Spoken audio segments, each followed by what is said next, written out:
Hello everyone. आज मैं एक बहुत ही डरावनी कहानी लेके आया हूँ, एक छोटे से गांव की, जहां एक पुराना टूटा हुआ हवेली खामोशी से खड़ा था। गांव वालों का कहना था कि वहां एक बेचैन आत्मा रहती है।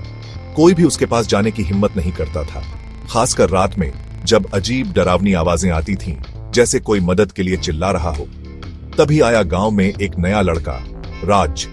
उसने ये डरावनी कहानियां सुनी और उन्हें अफवाह समझकर नजरअंदाज कर दिया। राज बहुत बहादुर था और वो भूत प्रेत में विश्वास नहीं करता था।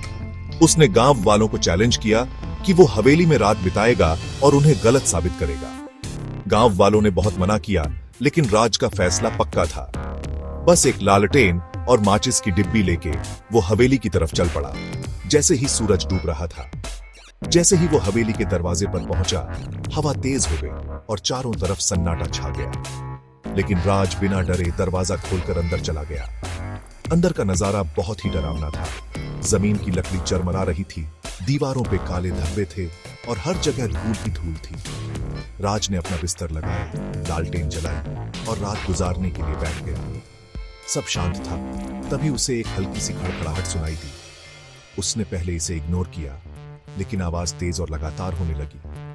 उत्सुकतावश राज आवाज की तरफ चल पड़ा। जैसे ही वो अगले कमरे में गया, उसने दीवार पर एक परछाई देखी। उसका दिल तेजी से धड़कने लगा। वो करीब गया तो वहां कुछ भी नहीं था। अचानक उसे अपने कंधे पर एक ठंडा हाथ महसूस हुआ। वो घूम कर देखा तो कोई नहीं था। डर के मारे वो दरवाजे की तरफ भागा, लेकिन वो बंद था। तभी उसने एक धीमी डरावनी आवाज सुनी, तुम्हें यहां नहीं आना चाहिए। राज के रोंगटे खड़े हो गए। उसे एहसास हुआ कि वो अकेला नहीं है।